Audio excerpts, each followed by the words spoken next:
Tere tulemast kõigile. Mina olen Andero, Liveni tegevjuht. Ja teie olete siin täna, et saada küsimust, kas märkida või mitte märkida.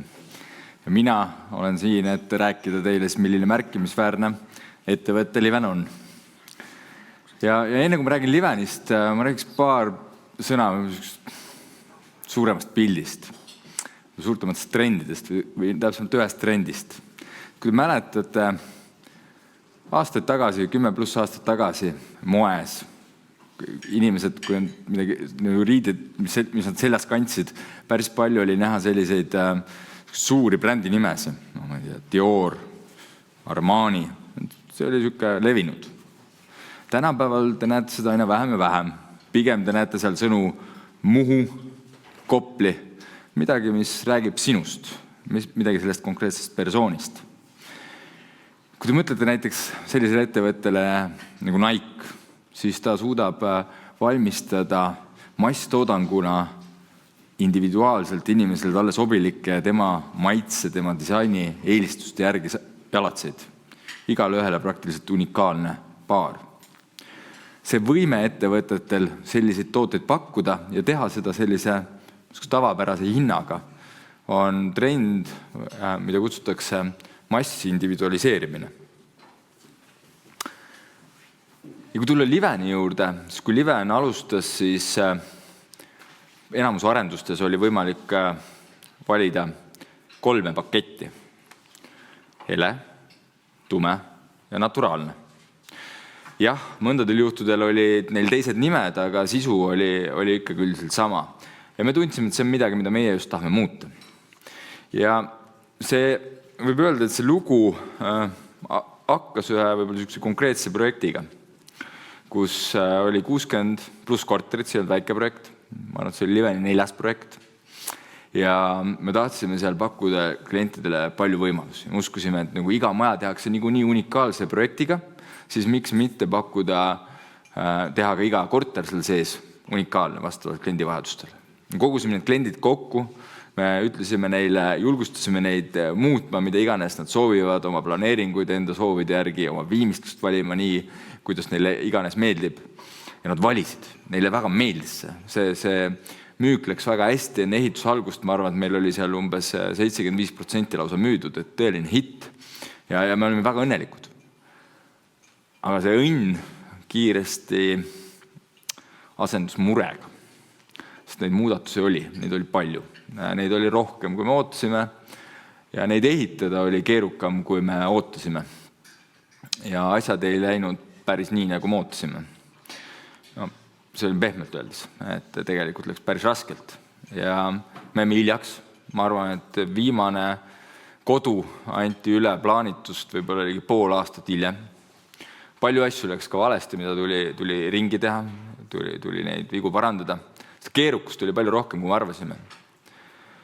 Ja kui need kodud olid üle antud, siis oli tõesti see tunne, et võib-olla on põhjus selles, miks keegi nii ei tee, et miks ei pakuta nii palju võimalusi.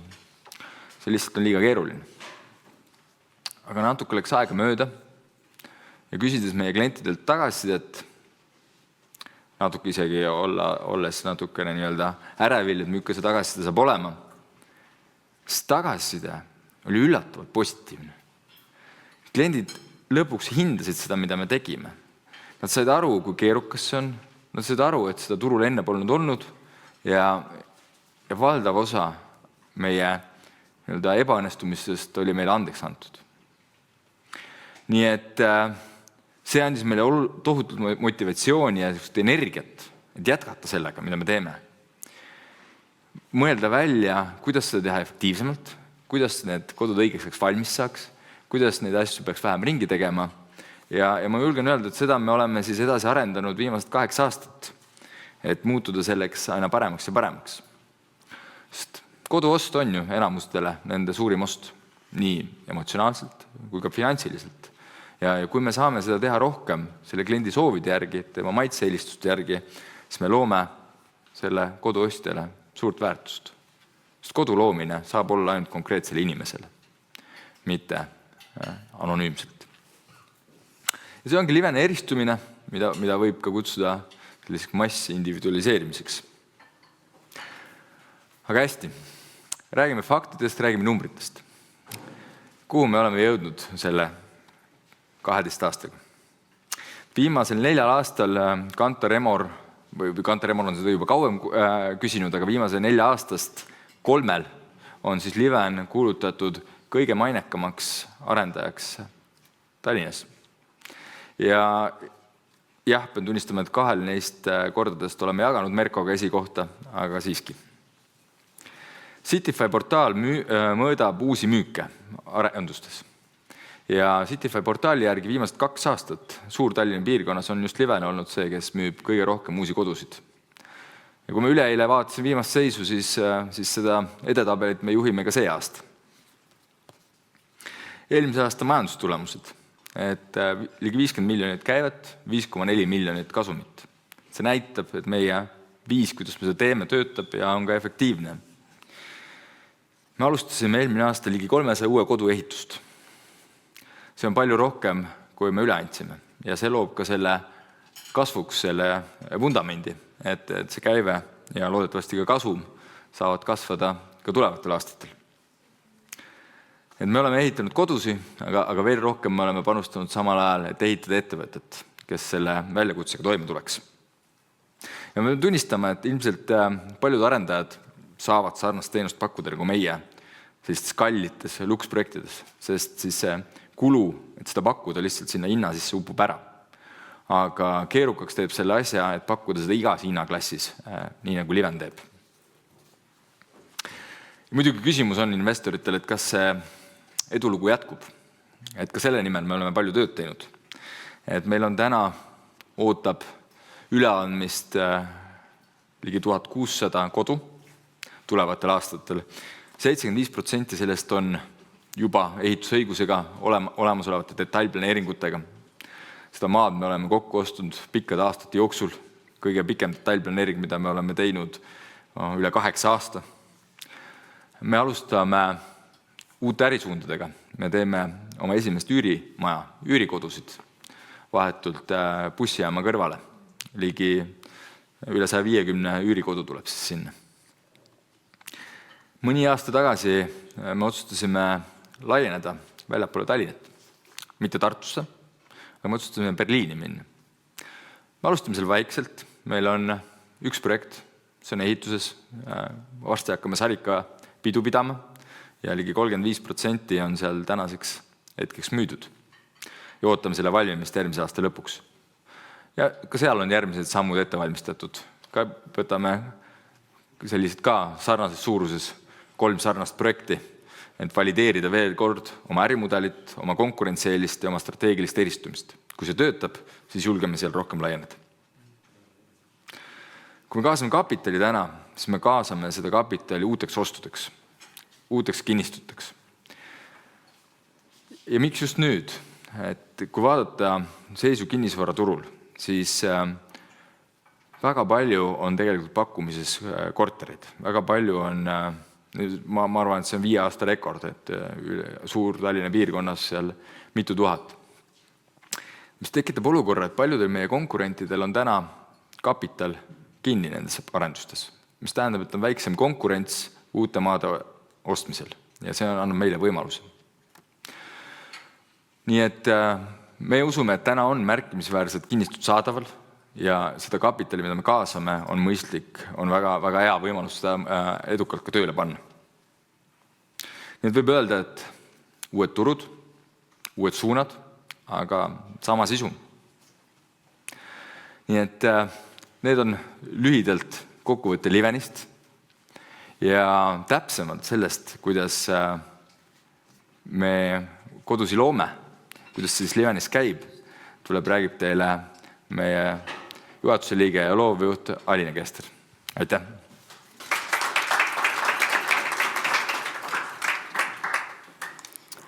Tere! Rõõm teid veel kord näha, et vaatan üle siia sinna suunda, et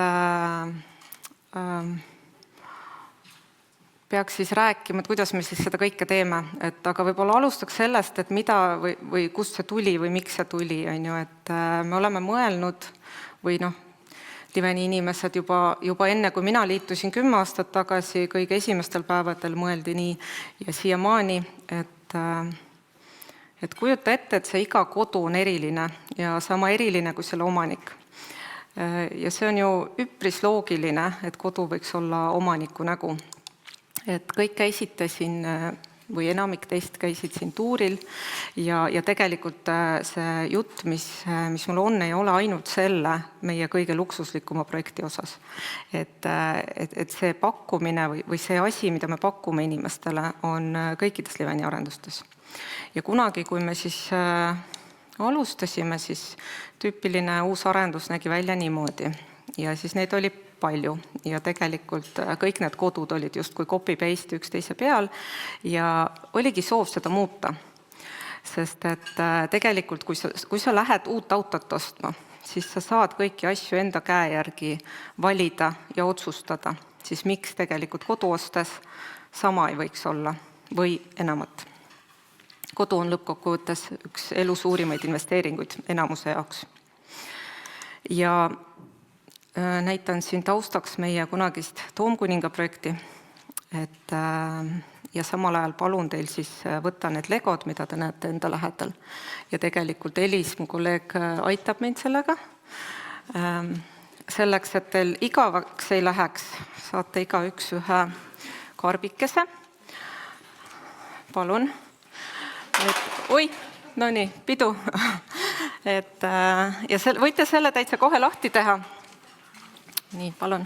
Ja sealpool on laudade peal, palun.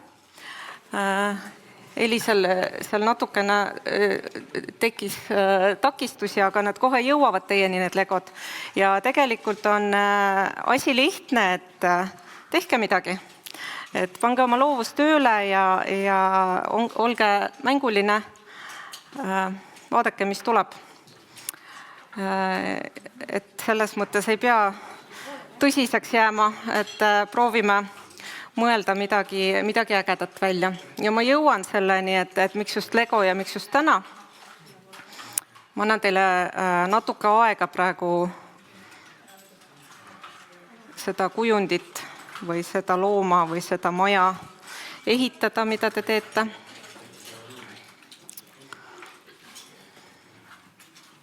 Ja selle väikse ülesandega ma muidugi kutsun teid üles ka üldisele sellisele rõõmsameelsusele ja mängulisusele.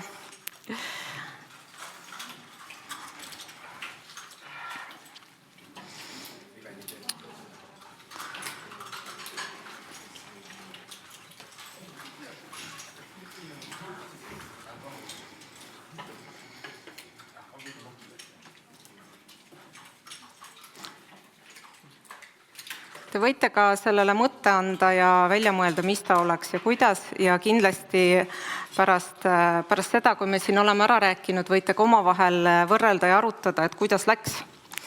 Aga ma jätkaks praegu siit, et kunagi siis otsustasime minna muutma natukene seda olukorda ja erilisi kodusid hakkasime siis disainima. Aga selle üle ei olnud nagu ehita eriti õnnelik, et nagu Andero mainis, siis tegelikult algus oli raske. Et ütles, et tegelikult selleks, et ehitada, peavad ikka joonised ka olema, et saaks aru, mida on vaja. Ja klient oli nagu selles mõttes natukene rõõmus, aga samas tal oli väga palju küsimusi, mis on need võimalused, mis mõttes, et ma saan oma planeeringut ise disainida, mida see tähendab, mis viimistluse osas ma saan kaasa rääkida. Et küsimusi oli palju. Vastasime nii, nagu jaksasime, aga tee peal tuli ka leiutada. Ja mingi hetk me saime aru, et neid jooniseid on vaja ja nagu kokkuleppeid on vaja paremini fikseerida ja sujuvamaks toimimiseks me siis otsustasime, et kaasame professionaalsed sisearhitektid. Ja arvasime, et kõik laheneb. Aga tegelikult läks veel natuke aega, kus me saime aru või siis klient oli juba üpris rahul, sest tema sai aru, mida ta ostab. Asjad olid paberil fikseeritud. Aga ehitaja ütles, et see on nagu eramajad üksteise otsas, et päris nii ei saa. Ja tegelikult sisearhitekt, esimene sisearhitekt, kes meil tööl oli, tal oli väga palju tööd ja lõpuks ta oli haiguslehel. Sellepärast, et tegelikult see muudatuste maht suur, klientide arv tegelikult on üpris suur. Ja siis me otsustasime, et meil oleks vaja nagu standardiseeritud lahendusi. Aga põrkusime probleemiga, et nii majas sees meil kui ka tegelikult väljaspool inimesed ütlesid, et aga need on ju vastandsuunad, et standardiseeritud ja unikaalne on nagu täiesti kaks eri suunda. Ma vaidleks vastu ja me Livenis selles mõttes oleme mitu aastat juba vastu vaielnud, et need legod, mis on teie käes, see on üpris standardiseeritud toode. Need on täpselt õiges mõõdus, nad lähevad perfektselt üksteise peale ja ometigi, kui te vaatate enda ja naabri kujundeid nüüd, mis teil käes on või mis teil veel pooleli on ehituses, et nad on üpris erinevad. Ja selle arvu legodega saab teha üle 1000 erineva lahenduse, mis on kõik täiesti unikaalsed ja ometi see on standardiseeritud legoplokk. Ja tegelikult sama on ka kodudega. Et valikuid on palju ja neid on võimalik erinevalt kombineerida ja see ei tähenda, et kõik need valikud on standardiseerimata. Ja kuhu me siis jõudsime, me hakkasime analüüsima, et mis muudatusi või mis asju me siis ellu viime projektides. Me saime aru, et muudatused on sarnased, et tegelikult paljud inimesed mängivad oma pesuruumis natukene midagi muudavad ja mingid sellised tüüpsed sarnased soovid hakkasid tulema. Ja vaatasime natuke sinna sisse, et väga palju energiat läks tegelikult selle kommunikatsiooni peale, mida saab, mida ei saa, kuidas saab ja nii edasi. Teine asi oli kalkuleerimine, palju see lahendus maksab, palju teine lahendus maksab ja täna tegelikult me näeme, et nii mõneski kohas on ikkagi vaja väga palju hinnapakkumisi küsida, kui sa saad selle vastuse. Ja disainile, mida see sisearhitekt kõige rohkem tahab teha, sellele jäi ülivähe aega. Aga ma võib-olla ei räägiks nii palju probleemidest, et tegelikult meil on ka lahendused. Et tänaseks oleme jõudnud sinna, et kui inimene tuleb kodulehele, siis me juba pakume, et mis need variandid on. Et see on selline planeering, aga ta võib olla ka natuke teistsugune. Et siin konkreetses näites on siis klaasiga eraldatud kodukontor versus siis 2 pesuruumi ja saun. See on ainult üks näide, ja mis seal salata, mida suurem on kodu, seda rohkem on mängumaad, et mida saab seal disainida. Ja seda kõikides arendustes. See ei ole ainult regati ostja luksus. See on tegelikult kõikides Liveni projektides, me pakume inimestele omamoodi elamist, ehk siis tema on see, kes sinna elama läheb ja tema teab, kuidas ta elab, kas ta tahab pesta vannis või duši all. Võib-olla talle mahuvad mõlemad, aga kõik kodud täna ei ole sellised. Ja saun, mõne jaoks on suur küsimärk korteris saun, mis ma teen sellega. Teise jaoks on jälle see, et ta näeb seda sauna ja silmad lähevad põlema. Et sellepärast me lasemegi neil tegelikult ise otsustada. Ja sellega me ei piirdu, tegelikult saavad inimesed muudatusi, täiendusi teha ka elektriplaanides ja valgustuses. Muidugi me oleme enda visiooni andnud ja meie sisearhitektid saavad siis arutleda, kas need asjad, kliendiga siis, et kas need asjad vastavad tema eluviisile või mitte. Ja lõpuks tuleb siis soovitud koht robottolmuimejale ka leida, et kus see pistikupesa peaks asuma. Ja veel üks viimane asi on siis kodukujundaja, mis on meie enda loodud IT-lahendus, kus inimene saab ise oma kodu siis konfigureerida ja samal hetkel ka tegelikult hindu näha. Mis tähendab seda, et see kalkuleerimisele kulunud aeg ettevõttes sees lüheneb, selles mõttes praktiliselt on minimaalne, et muidugi meil on teatud protsent kliente, kes tahab veel midagi sellist, mida me ei ole sinna sisse pannud, aga väga suur osa klientidest leiab lahendused kodukujundajast, saab need vaidlused, et kas kalasaba või ühelipiline parkett kodus ära pidada ja meie sisearhitekt ei pea nende juuresolekul siis, või tähendab, meie sisearhitekt ei pea seal vahel istuma ja kuulama lihtsalt 2 inimese omavahelist arutelu, mis võib ka kodus peetud saada. Ehk siis see on ühelt poolt kliendile sobilik, teiselt poolt siis meile väga efektiivne lahendus. Ja tegelikult, kui nüüd veel rääkida, et oleme sammu astunud ka nii selles majas kui ka teistes arendustes on meil iseseisva külastuse võimalus, mis jällegi on tegelikult ravib kahte asja. Ühelt poolt on inimesed, kes ei taha meie nagu esindajaga sinna minna, sest siis on ajasurve, siis on täpselt kella peale minek ja teiselt poolt on siis meil on väga palju energiat läheb sellele, et sõita ühest linna otsast teise, et näidata kodusid. Muidugi need, kes soovivad, saavad personaalse tuuri, aga need, kes soovivad ise minna õhtusel kellaajal ja näiteks kogu perega, siis kui kõik trennid ja koolid ja tööd on tehtud, et siis nad saavad siis tellida meilt unikaalse koodi, millega ise näidiskodu külastada. Ja tegelikult täna oleme jõudnud sinna, et kus on nii ehitaja, sisearhitekt kui ka klient juba naeratava näoga ja ei pea me enam hilinema oma üleandmistega ja samas on ka need kodud unikaalsed või veelgi unikaalsemad, kui me siis arvasime kunagi. Aitäh teile, see on väike sissevaade. Kindlasti tulge pärast küsige, räägime disainist või millest iganes, aga võib-olla see jutt, mida te kõige rohkem ootate, et tuleb Joonase poolt siis.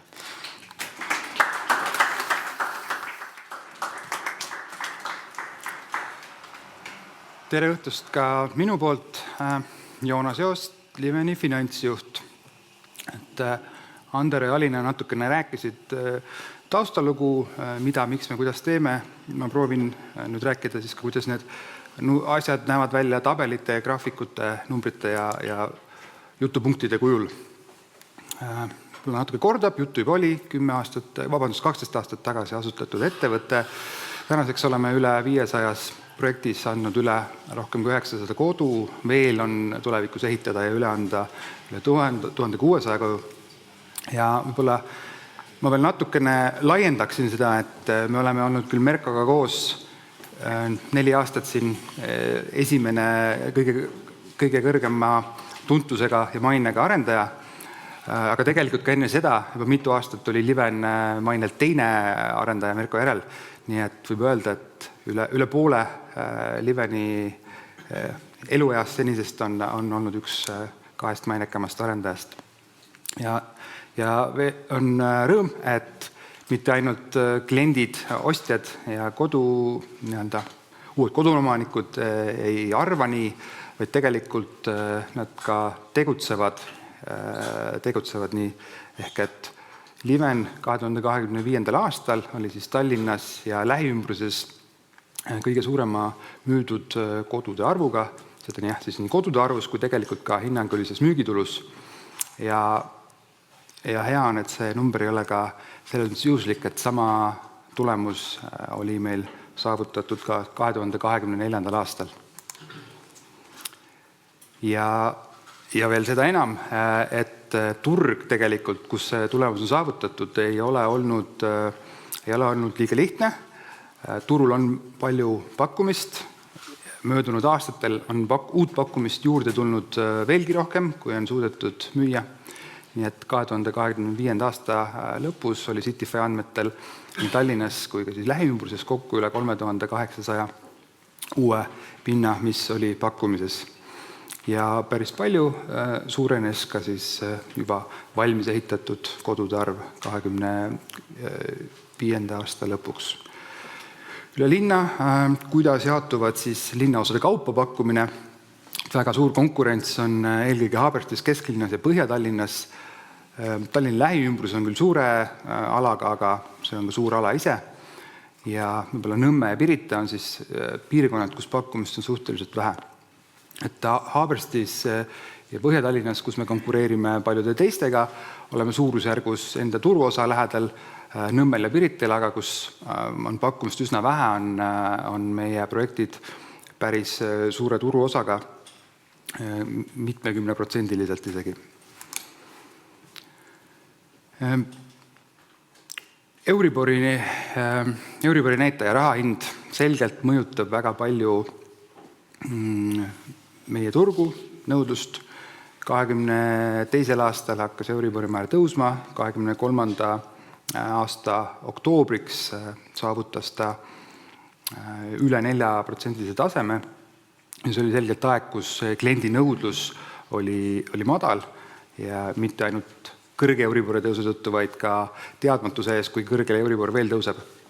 2024. aastal Euribori määr hakkas taas langema ja turg on taas elavnenud.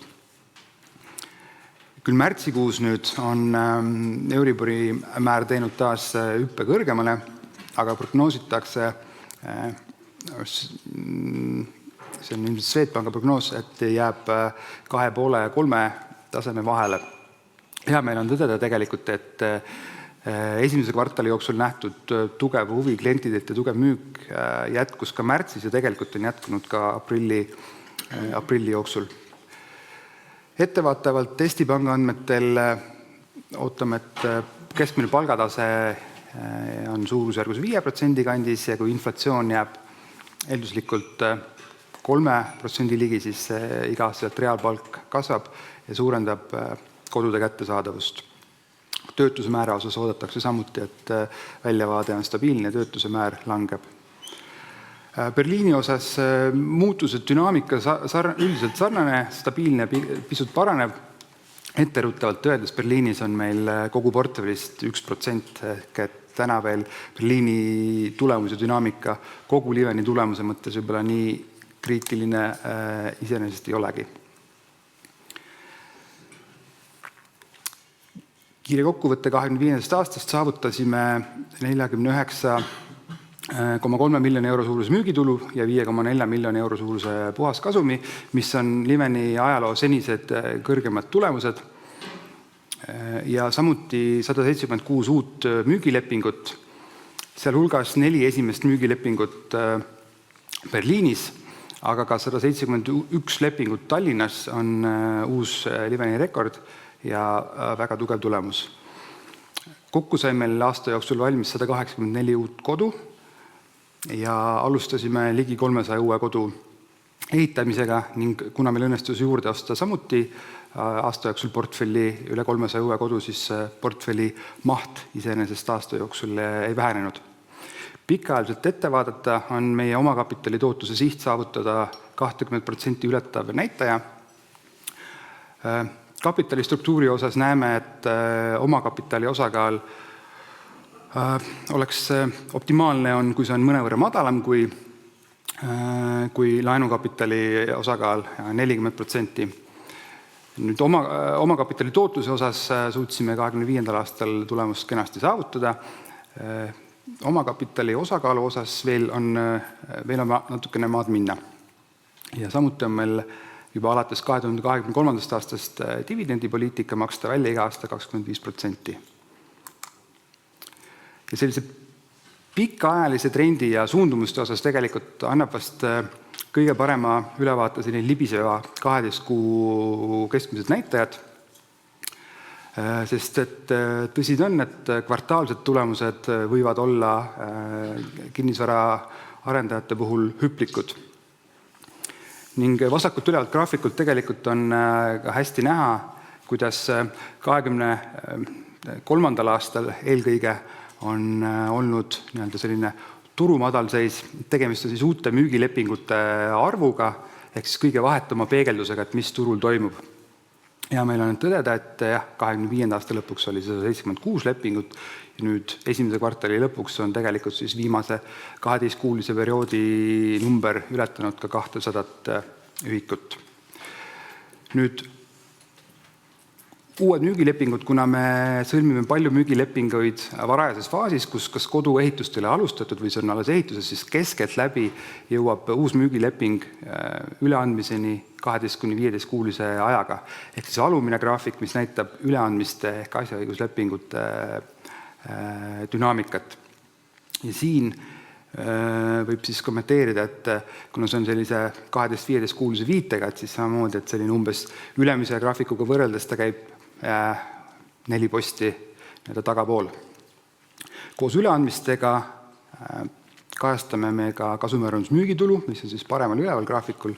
Siin on samuti näha, et eelmise aasta tulemus 49,3 ning nüüd esimese kvartali jooksul jätkunud 12-kuulise perioodi tulemuse paranemine.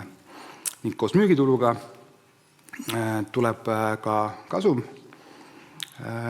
Viimastel aastatel 2023 ja 2024 keerulised kriisiaastad kahjuks ei olnud võimalik omakapitali tootust täita, nii nagu varasemal aastal, aga on hea meel, et ei teeninud kahjumit ja nüüd 2025. aastal oleme taas suutnud ületada seatud omakapitali tootluse sihti.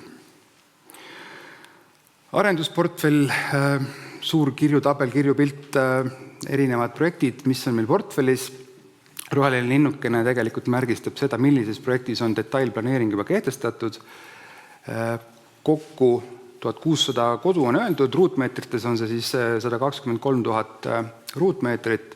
Ja tõesti, et detailplaneering on Eestis müüdavatest projektidest olemas juba 90 000 ruutmeetri osas. Ja kui me nüüd kaalume nende ruutmeetritega ära, siis nende kinnistute soetusaasta on 2019. Oluline taas rõhutada, et kinnistuid me raamatupidamises võtame arvele soetusmaksumuses ja hiljem neid turuväärtusele ümber ei hinda. Me oleme tahtnud samuti anda indikatsiooni, et milline on meie portfelli teenimispotentsiaali suurusjärk, et mõista, et see ei ole mitte 100 miljonit, et see ei ole täna veel ka miljard, aga et see on suurusjärgus 412 miljonit eurot. Ja aastate lõikes on antud ka kujutus meie parimast teadmisest, kuidas projektide ehitus võiks kulgeda. Seda numbrit, see on meie tänane parim teadmine, see on elav number, kui homme päev teadmine paraneb, siis paranevad ka väljavaated müügitulu numbri osas, prognoosi osas. Üle Tallinna on meil hetkel ehituses 5 projekti, need paiknevad linnas erinevates piirkondades, mis on ka üks põhjustest, miks on õnnestunud saavutada head müüginumbrid, lihtsalt kuna nõudlus jaguneb erinevate piirkondade vahel üle Tallinna ühtlaselt ära. Ja võib-olla kiirelt ka Berliinist, et tõesti pisikene esimene pilootprojekt, 1100 ruutmeetrit maja, kokku 24 väikese korteriga, millest siis tänaseks on juba üle 3% müüdud. Ja eelkõige mõte oli tõesti, et pilootprojektis kontrollitud ja madalamate riskidega valideerida siis toote sobivust seal turul ja nõudlusolemust, samuti ka Liveni väärtuspakkumise ehk siis siseviimistluse ja disaini lahenduste ja oma kodu paindlikuma kujundamise aktsepteerimise vastu. Meil on juhitud tähelepanu, et Saksamaa ja võib-olla siin mõned Eestist Saksamaale läinud laenuprojektidega, et kuidas ei ole välja tulnud, et tahtsime rõhutada, et meie vaates projekti viib ellu 100% Liveni grupile kuuluv ettevõte. See projekt on selles mõttes 100% meie kontrolli all, ehk siis iseenesest riskiprofiili mõttes ei ole need võrreldavad analoogid. Ja midagi ole teha, me tegelikult ise ei tea kõike Saksa turust ja Berliini turust, ehk et me viime seda projekti ellu koos meil kohaliku tiimiga. Meil on seal 2 inimest ise ja veel kasutame ka kohalikke partnereid.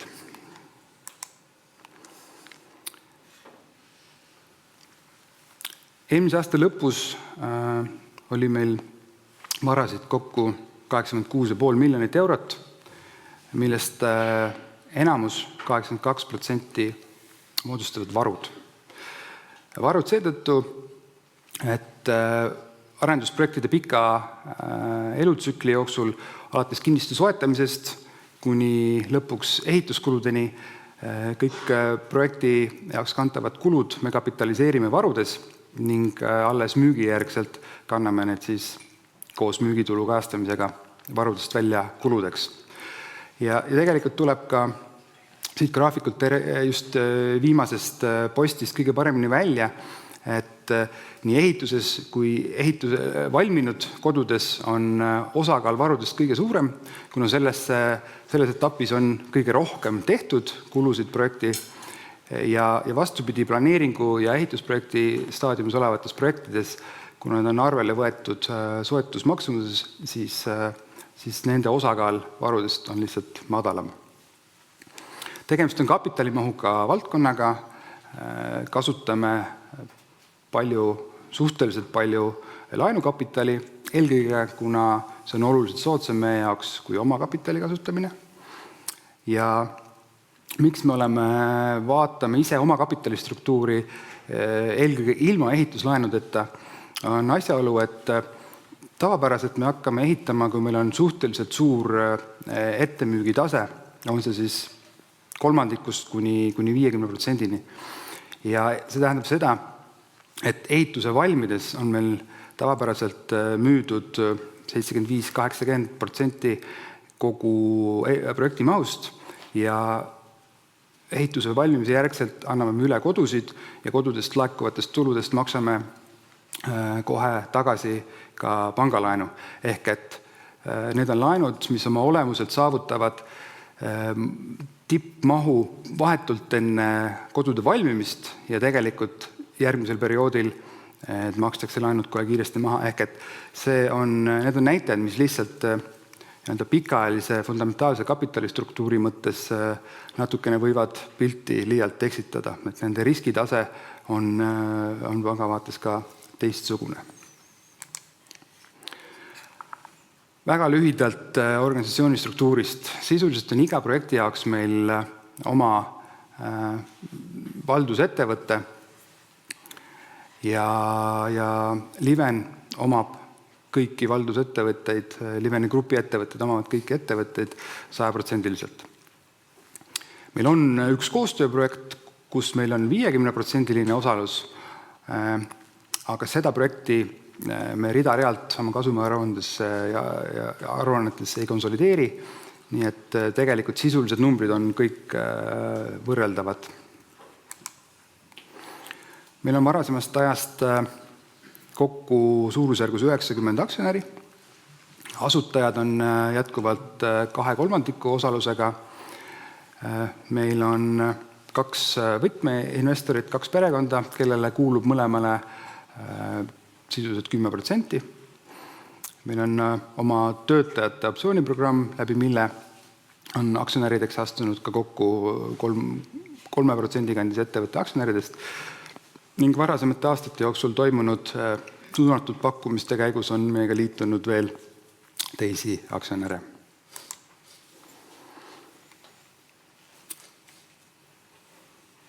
Ja 2026. aastal, käivel aastal, on meil võimalik üle anda kodusid, mis olid meil varasemalt valmis ja mis meil valmivad käesoleva aasta jooksul. Kui me nüüd kõik kokku loeme, siis on neid 268 kodu ja müügitulu mahus 86 miljonit eurot. See ei ole reaalne, et me selle kõik üle anname, et seda me ise ei oota, aga varasema kogemuse põhjal me hindame, et sellest mahust me anname üle 2/3 ehk suurusjärgus 190 kodu ja hinnanguliselt 59 miljoni euro müügitulu väärtuses. Ehk see tähendab, et sisuliselt võrreldes 2025. aastaga me prognoosime, et müügitulu kasvab 20%.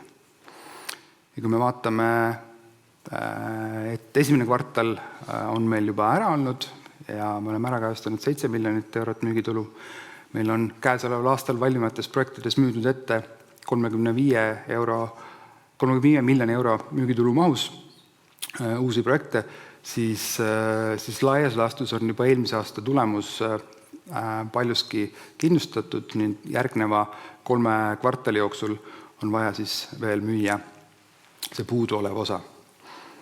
Ehk et tegelikult paljuski eelmise aasta tulemuse tegime ma varasemate aastatel ja nüüd 2026. aasta tulemusest on ka suhteliselt palju tehtud eelneval 2025. aastal.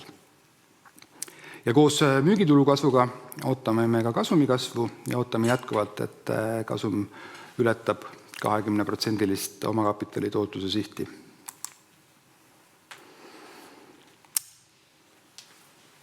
Tundub, et meil on päris hea toode, päris hea teenus, kliendid on selle vastu võtnud. Meil on portfellis maad, et hoida ja kasvatada mahte, aga ühel hetkel tulevikus saavad ka need otsa, ehk näeme täna võimalusi turul osta uusi kinnistuid ja seda siis nii Tallinnas kui Berliinis ja selleks me aktsiatega börsilt ka raha kaasamas oleme. Lisaks sellele võimaldab uue omakapitali lisandamine parandada ka meie kapitali struktuuri. Ja käimasolevast pakkumisest. Pakkumises on aktsiad hinnaga 4,68 eurot. See ei ole vahemik, vaid see on konkreetne hinnatase. Need aktsiad on plaanitud noteerida Tallinna börsi põhinimekirjas. Märkimisperiood algas eelmisel nädalal ja lõpeb järgmise nädala neljapäeval kell 3:30.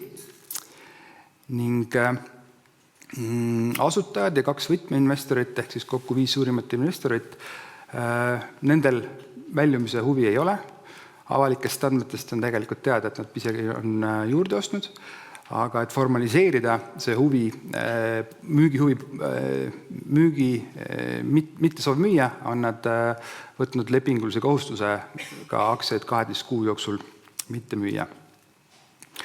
Pakkumise käigus pakub Liven kokku kuni 7 miljoni euro mahus uusi aktsiaid ning olemasolevad aktsionärid pakuvad veel 1,7 miljonit eurot aktsiat.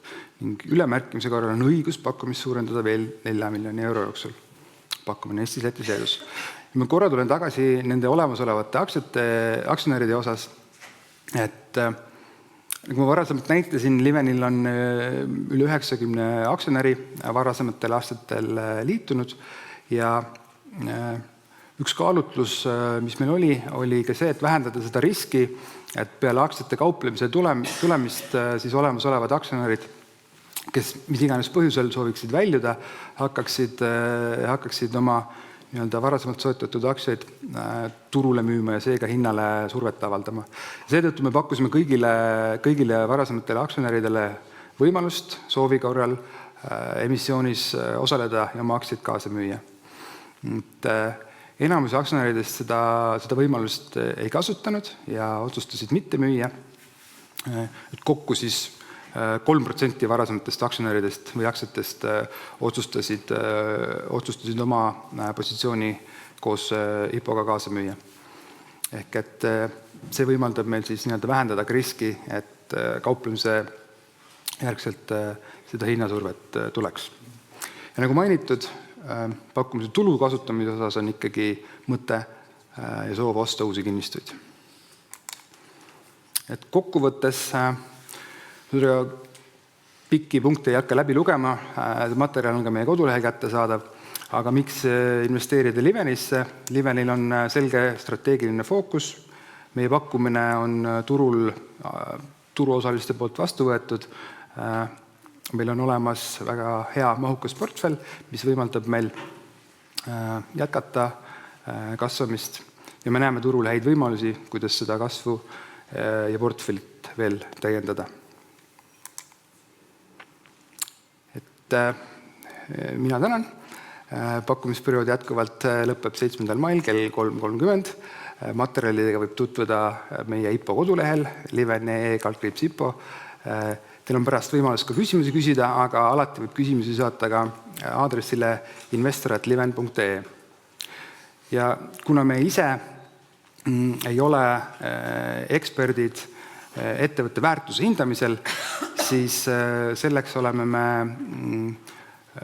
ostnud sisse teenuse kolmandalt osapoolelt Enlight Researchilt, kes on siis koostanud analüüsi ja hinnangu Liveni kohta ja me oleme palunud Enlight Researchi asutaja ja analüütiku Mattias Vallanderi siia oma analüüsi tutvustama.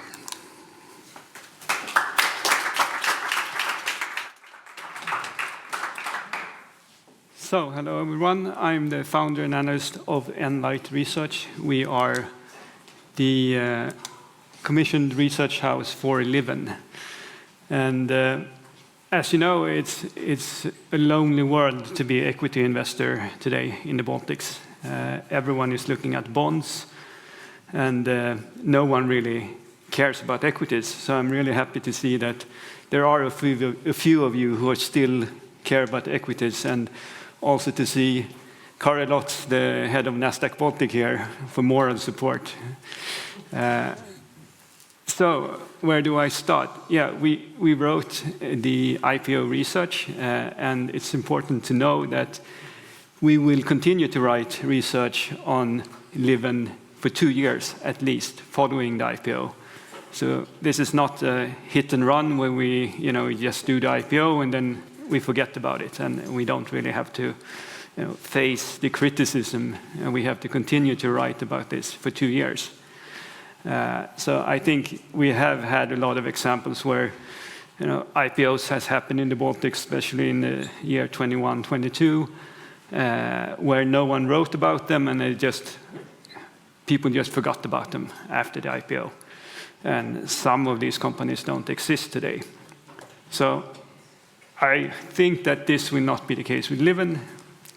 I will now go through what I see as the key investment points for Livin if you are deciding to invest or not to invest. So I see 4 key investment factors. One is they have a unique concept that sells.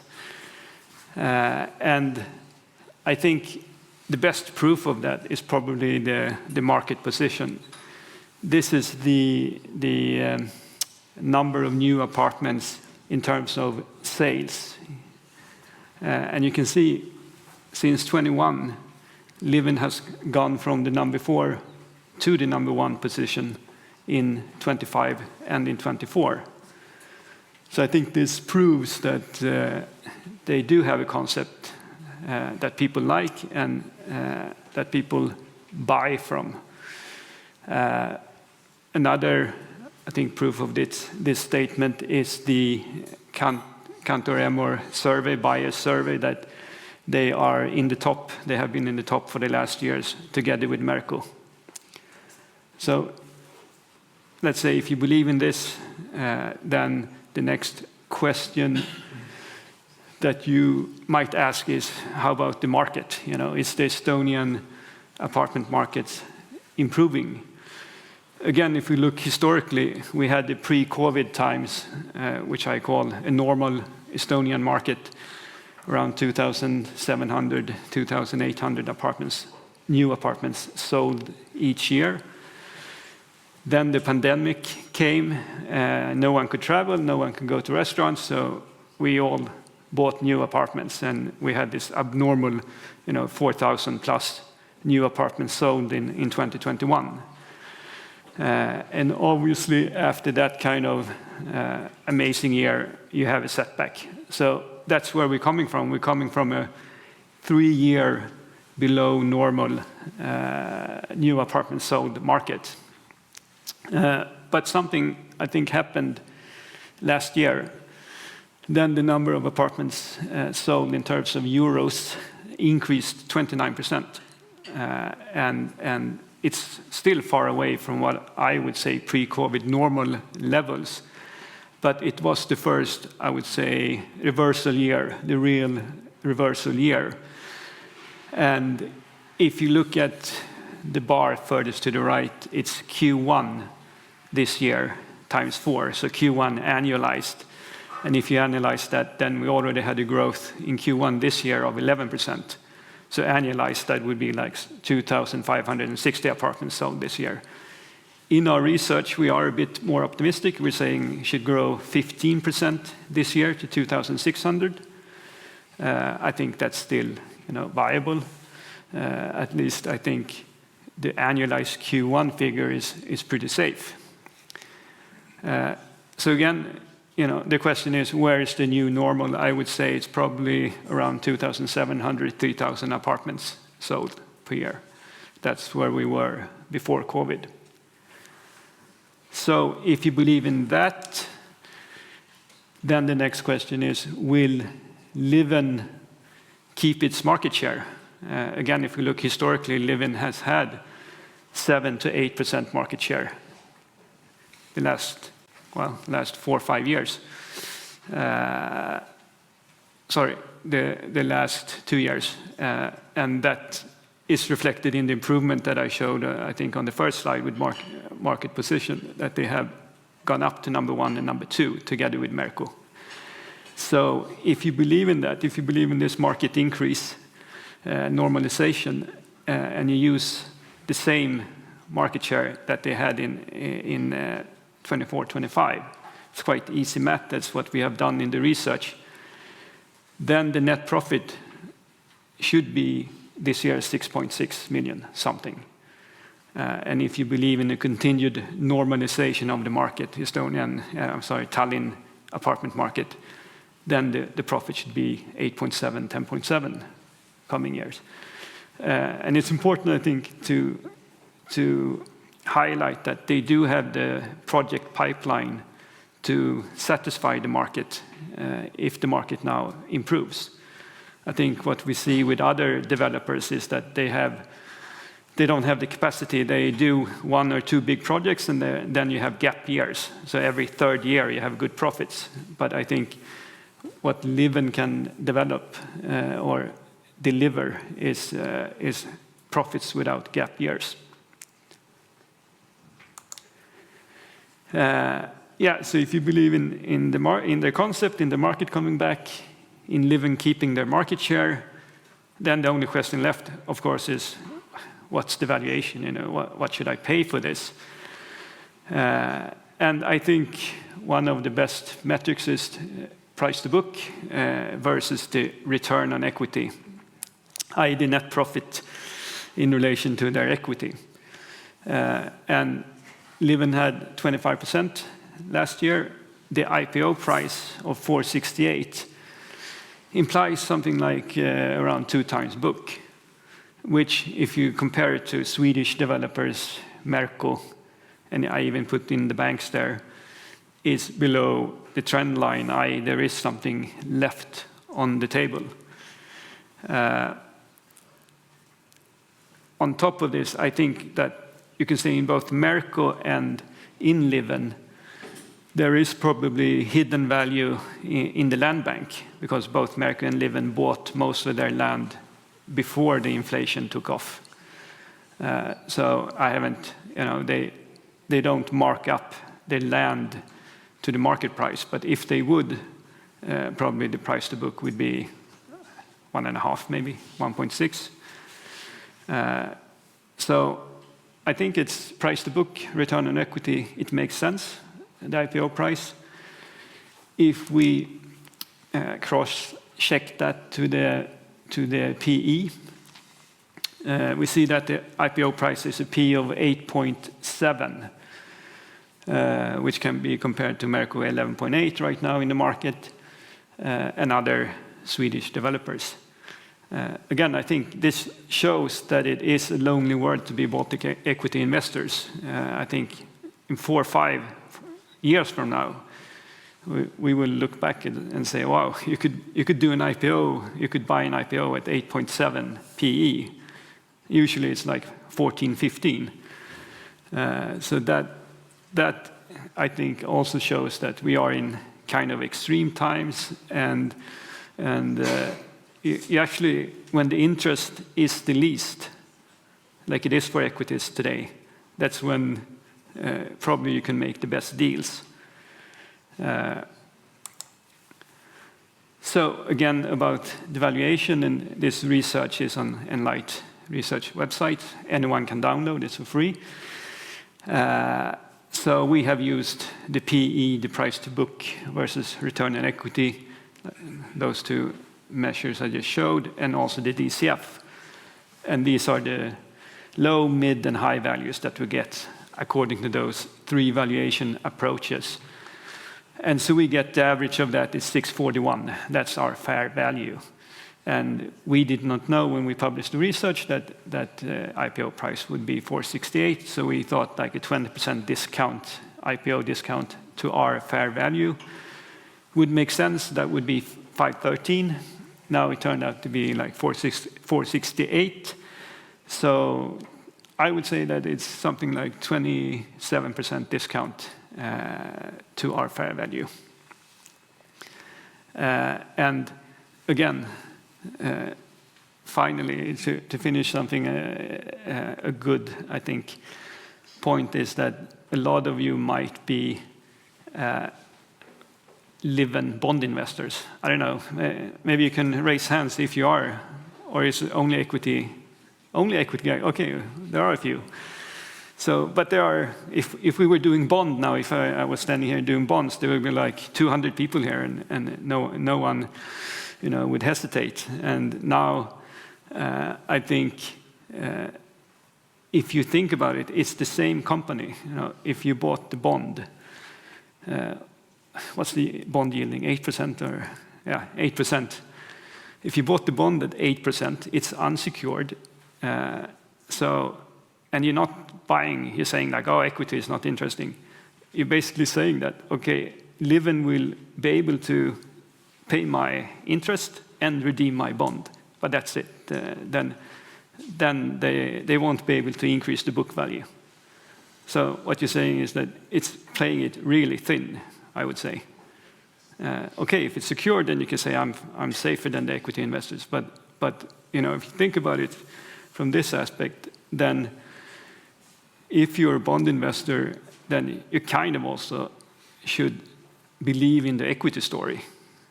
And I think that's where so many investors today are not doing this logical connection. And I'm not saying the bond is bad. I believe in the company, obviously. So I'm just saying that equity is also good, I guess, what I'm saying. And now, because we have the market that we have, I think the discount is abnormally high. That's all I had to say. Any questions or thoughts?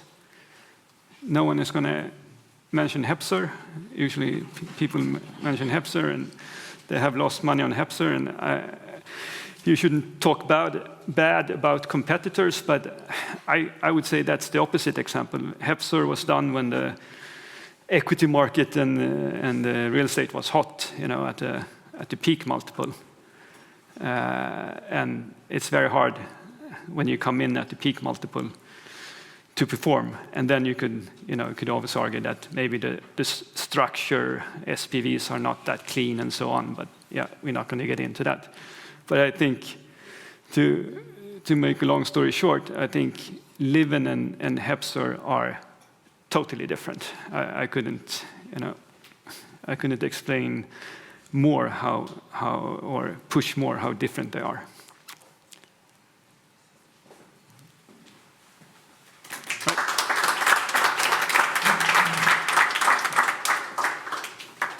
Küsimusi võib meile kõigile küsida, mitte ainult Mattiase käest, ja rõõmuga oleme vastamas.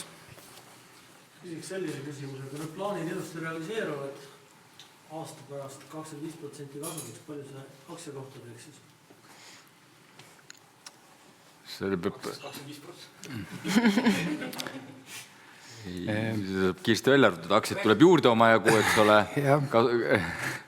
Me maksime käesoleval kevadel välja aktsia kohta 0,1114 eurot. Aga nüüd, eks ole, tuleb aktsiaid juurde, et see, ühesõnaga, ma jään praegu nüüd selle matemaatikaga peast hätta. Minimaalselt tuli meil juurde 1,45 miljonit aktsiat 12-le. Nii, et ma peaks võtma kalkulaatori, eks ole. Kiire arvutuse. Aga nii kaua kui arvutatud, me võime mõne muule küsimusele vastata. Ja siis on see numbriga teada, mis ta tuleb. 14 milli aktsia vastu, see tuleb kuskil, mis ta tuleb siis 15, saab 15 või 1,5. Peaks ka huuti tegema nüüd, et ka üks saab pakkuda. Täna Liina, sa tuled üles, et see oli kuidagi selline märgiline nagu sinu ja kogu teie selline kontseptsioon. Aitäh. See kohe lõi nagu eristuse pildis, et panna sellised finantsinimesed ja võib-olla mõtlemise korra näppude vahele. Et siis oli selline väikse lapse tunde kuidagi sellist elevus. Ja see on ka, ma arvan, kodukuudab samamoodi, et elevus tekib, vaatan seda pilti ja mõtlen, et mida ma saan valida. Et seesama kodusisustaja ka, et ma arvan, et see on kindlasti väga suur turu eristuv element ja sellega tuleb täiega rangi tõsta ja edasi minna. Aitäh! Aitäh! 13 sendi kanti ümmarguselt tuli kiiresti arvutada. Kuidas teil jõuab, kui te teete nüüd üürikodusid, kuidas see jõuab kasumiaruandesse? No me peame mingi hetkel võtsime selle kinnisvara investeeringuna juba arvesse, sest ta ei ole mõeldud müügiks. Me ei ole teda ikka veel ümber hinnanud. Ma ei ole kindel, kas me peame seda ümber hindama või ei pea, kui ta valmis saab. Aga meil, ta on natuke teistmoodi, et need sisemisi otsuseid pole veel tehtud. Korteri müükidesse raha ei tule, kuidas ta jõuab sisse?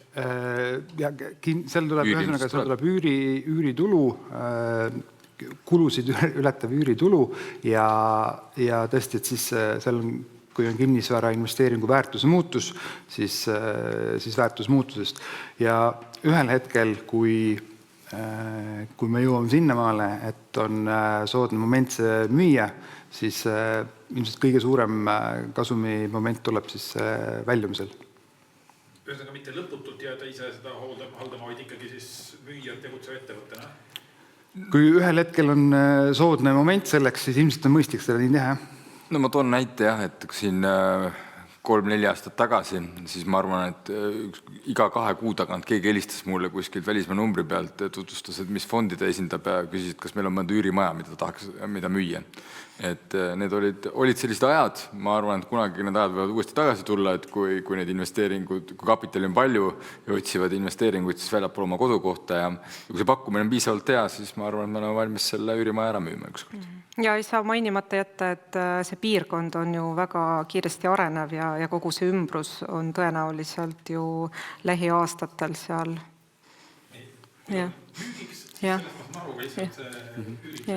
Ta on väga pikk plaan selles mõttes, et me ei rutta teda kohe müüma, kui ta valmis saab, kui tuleb süüke pakkumine, millele ei saa ei öelda, et siis oleme valmis müüma. Ja mida kasumi aruandes tegelikult on keeruline mõõta, mida me ise näeme sünergiat ka Liveni muu äriga, et kui ikkagi üürnikel on pikaajaline hea kogemus Liveniga ja ühel hetkel jääb see üürikodu väikseks, siis tegelikult meie vaates võiks olla loogiline samm siis sealt edasi osta oma uus kodu mõnes muus Liveni arenduses.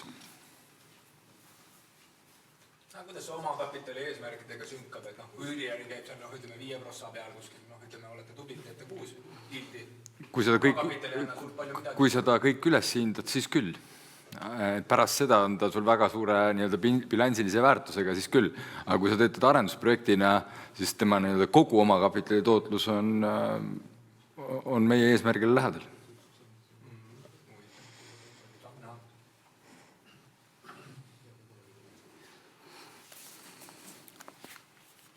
Kuidas te hindate neid konkurente, vaata kõik teevad enda Epsonid ja kõik lubavad siin 70-80 milli müüma hakata, et teil ka suke ambitsioon. Kuidas turg vastu võtab selle? Me järgmise aasta prognoosist rääkisime, või käesoleva aasta prognoosist, et käesolevaks aastaks me prognoosime 20% käibe kasvu, sellest suur osa on juba ära tehtud, et väga palju ei ole jäänud, et peab midagi väga muutuma turul, et me seda nüüd aastat ära suudaks teha.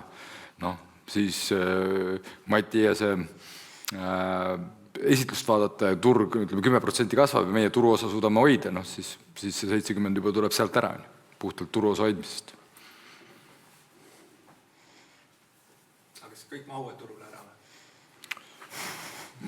Pole ju nii suurt turga, et 50% mahtuda tõsta 3 aasta vaates? No, kui meie oma turuosa hoiame, siis ma ei ole kindel, kuidas teistel läheb, ma seda ei oska öelda, aga me plaanime enda oma ära teha. Ja esimese kvartali oleme ka juba tegelikult üpris edukalt ära teinud. Selles mõttes, et oli edukas kvartal. Uusmükkide mõistes. Aga mure selles mõttes, loogika on arusaadav, et kui me oleme turuliider, siis tõsi ta on, et ega meie kasv saabki laiasastus tullagi koos turukasvuga ja turukasvust. Ilmselt siin nii palju saab mõjutada, et kus konkreetsed arendused üle linna on, et on nad koos ühes kohas või on nad paiknevad eraldi. aga see on seesama natukene ka see küsimuse vastus, et miks me Saksamaa poole vaatasime. Et ühel hetkel lihtsalt ongi tõsi, et ainult Tallinnas on keeruline edasi kasvada.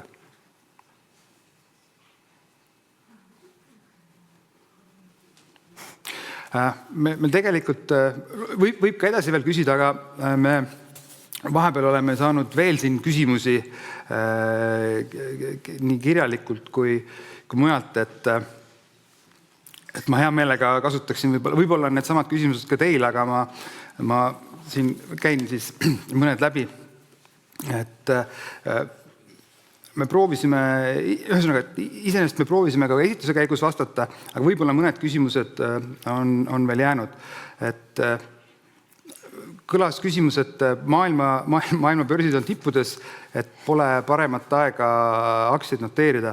Et tegelikult sellega võib-olla päris hästi nõus ei ole. Mattias ka natukene juhtis selle tähelepanu, et tegelikult ikkagi kohalikel aktsiaturul praegu väga tugevat nõudlust ei ole.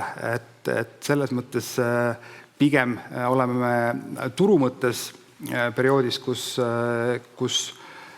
on rohkem väljakutsuva aeg kui väga hea aeg. Juhiti tähelepanu, et mure osas Eesti demograafilise pildi osas suures plaanis tõesti, et Eesti elanikkond väheneb ja vananeb, et selles osas ei ole midagi öelda, oleme ka ise täheldanud neid trende ja neid analüüsinud ja jälginud. Mis samal ajal toimub, on ka linnastumise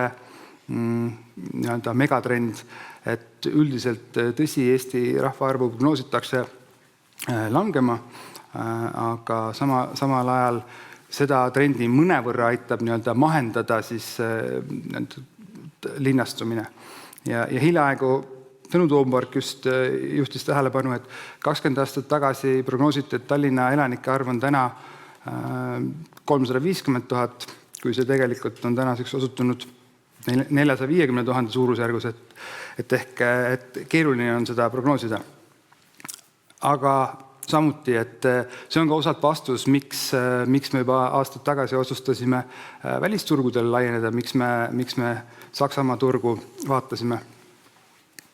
Ja Saksamaa turu ja estate kuru kaasuse kohta ma proovisin ka öelda, et lihtsalt meie ärimudelid on fundamentaalselt erinevad ja struktuurid, et see risk ei ole meile ülekantav, mis nende puhul realiseerus.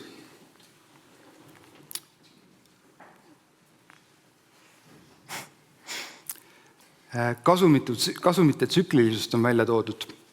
Ja see vastab tõele eelkõige ja hästi palju kindlasti kvartalite lõikes. Kinnisvara valdkonnas kodude valmimised kipuvad jääma enne jaanipäeva ja enne jõule, siis toimub kõige rohkem üleandmisi, siis on kõige suurem müügitulu teenimise periood. Aga aastases vaates on meie portfelli maht ja projektide arv tänaseks juba päris suureks kasvanud, ehk et ma julgen küll arvata, et aastases vaates need kõikumised nii suured ei peaks enam siiski Liveni puhul tulema. Ja kui küsimus oli ka, et kas 25 aasta tulemus, rekordi tulemus on ühekordne ja nüüd järgmiste aastate kasumlikkus langeb tagasi 2023. ja 2024. aasta normaalsele tasemele, siis ma tegelikult veel kord rõhutan, et 23 ja 24 ei olnud normaalsed aastad, need olid erakordselt keerulised kriisiaastad ja me tegelikult oleme väga rahul, et meil õnnestus nendel aastatel kahjumit vältida. Ja 25. aasta tulemus, nagu tegelikult ka 26 aasta prognoosist nähtus ei ole, ta on küll rekordiline aasta, aga me ise näeme, et see ei ole ühekordne tulemus ning me suudame selle taseme pealt tulemusi jätkata ja kasvatada. Oluline on meie vaatest siis detailplaneeringutega kaetud portfelli osakaal, mitte ilmtingimata ehituslubadega kaetud. Ja tõesti jah, detailplaneeringud on meil täna olemas, nagu Andero mainis, 75% portfellist ja seda on isegi tegelikult täna natukene rohkem, mitte natuke, vaid oluliselt rohkem, kui me turule suudaksime pakkuda ja kui turg suudaks vastu võtta. Ehk selles osas on meil portfell kindlasti väga heas olukorras. Samuti juhiti tähelepanu, et omakapitali ja hinna suhtarv on väga kõrge. Ma arvan, et Mattias analüüs aitas seda ka hästi illustreerida ja asjaolu, et kinnistud on meil arvel soetusmaksumuses ja et price book näitajat on mõistlik analüüsida koos omakapitali tootlusega. Võib-olla siis lõpetamiseks veel küsimused optsiooniprogrammist, et jäi natukene segaseks, kui palju makstakse juhtide motiveerimiseks. Võib-olla siin on lihtsalt oluline välja tuua, et see optsiooniprogramm, mis käivitub siis sihtide saavutamisel, sihtideks on aktsia hind alates 8,95 ja kuni 10,64, et need on sellised tasemed, kus tegelikult on aktsionäride ja juhtkonna huvid just hästi joondatud ja see kulu tekib eelkõige siis alles, kui aktsionäridele on aktsia hinna tõusu näol tulemused saavutatud. Ja see ei ole mitte ühekordne ületamine, vaid see peab olema 6 kuu keskmine tulemus. Ja võib-olla lõpus viimane küsimus oli, et aktsial ei teki hiljem palju likviidsust. Et iseenesest see ilmselt suure tõenäosusega nii võib olla, kuna see on läbiv probleem Balti turul paljudel või isegi enamustel aktsiatel. Ja tegelikult seetõttu see on üks oluline põhjus, et miks meil on meie enda dividendipoliitika maksta välja 25% tulumaksu eelisest kasumist. Me ise jätkuvalt näeme, et meil on pigem rohkem võimalik kasvada, et me näeme ennast kasvuettevõttena, mitte dividendiettevõttena, aga see dividendipoliitika on siis, olen püüdnud leida tasakaalu, et võimaldada siiski ka investoritele mingisugust likviidsust ja rahavoogu, et ei oleks, et nende investeering ei sõltuks ainult sellest, kas neil õnnestub aktsiad hiljem turul kiiresti ja lihtsalt müüa või mitte. Küsiks veel korra, et olete nüüd mõnda aega Berliinis olnud, et mis te sealt vahepealt õppinud olete või nüüd muutud oma vaadates plaanides? Me esimese projektiga muidugi olen palju õppinud, et võib-olla läksime natukene liiga palju asju teistmoodi tegema. Küll mõtlesime, et teeme kõik kohalikud teevad, aga siis ikka tuli palju häid mõtteid ja hiljem saime teada, et pooled nendest teadust mõtetest tegelikult ei töötanud ja võitis tänu sellele projekteerimine ja kogu asja ajamine natuke liiga kaua aega.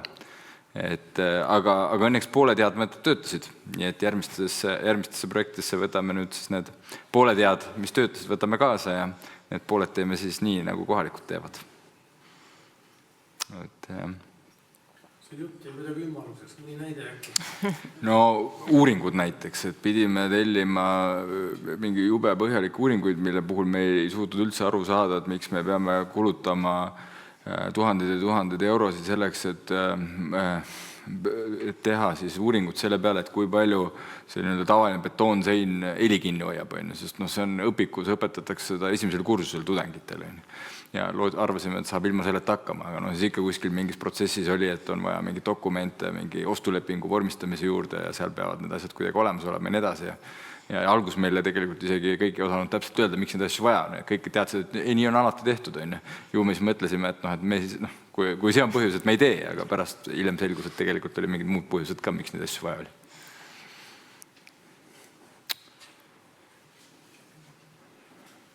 Aga neid on pigem palju väikseid asju ja liiga suuri asju õnneks pole olnud.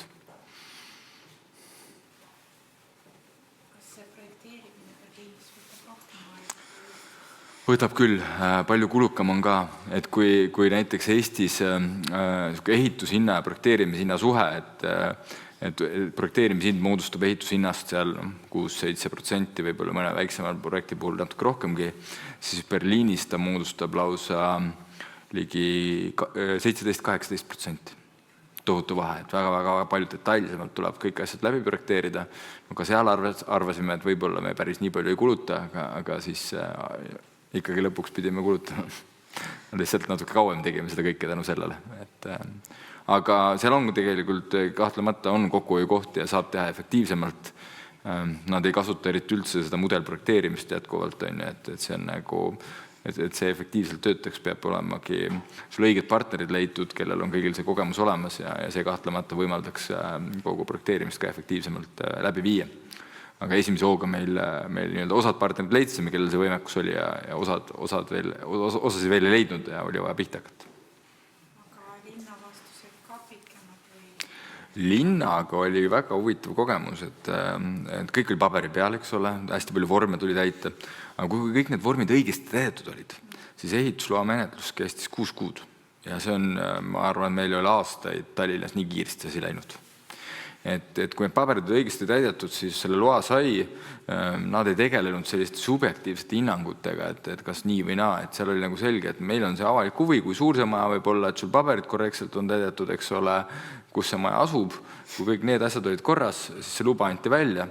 Näiteks seal sellistes nagu eelehitusloas või sellises nagu projekteerimistingimustes, mis oli kunagi väljastatud, seal oli kirjas vist, et tohib seal umbes 15 korterit teha. Meie projekteerisime sinna natuke väiksemad korterid ja projekteerisime 24 korterit.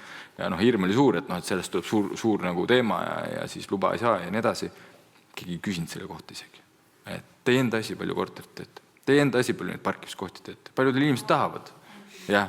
Et meil tahetakse kõik need asjad ülitäpselt sulle ette öelda, et kui suur iga asi peab olema, kui suur iga tuba peab olema ja nii edasi.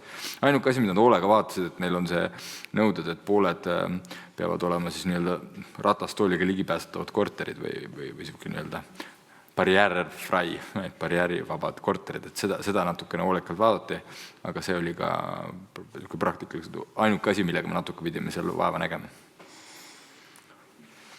Mis teete vanade kodud? No, neil on see poliitika selline, et sellistest korteritest on puudu, kus inimesed, kellel on liikumisraskused, et nad saaksid siis nii-öelda mugavalt elada ja sellepärast nad on siis kehtestanud, et uusarendustes pooled korterid peavad nendele reeglitele vastama. Aga sisuliselt ega seal planeeringu mõistes, sunroom on võib-olla natuke teiste gabariitidega või et võib-olla dušiklaasi ei saa sinna paigaldada kohe, aga sisuliselt ta nagu otseselt ei halvenda seda kodu ka siis, kui sa ostad nii-öelda tavainimesena selle.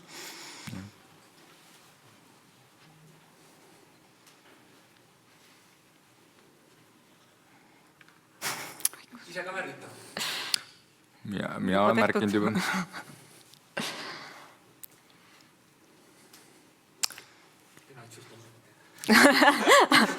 Märgitud. Jah. Aga me siis ametliku küsimuste vooru kuulutuks lõppenuks, aga hea meelega teiega vestleme edasi, vastame siis personaalselt küsimustele. Hea meel, kui saate veel natukeseks jääda meiega koos. Meil on veel natuke siin pakkuda üht-teist laua peal, nii et natuke mõnusalt mõni tunnike veeta. Nii et aitäh teile kõigile, kes tulite ja jätkame siis mõnusa aruteluga. Aitäh!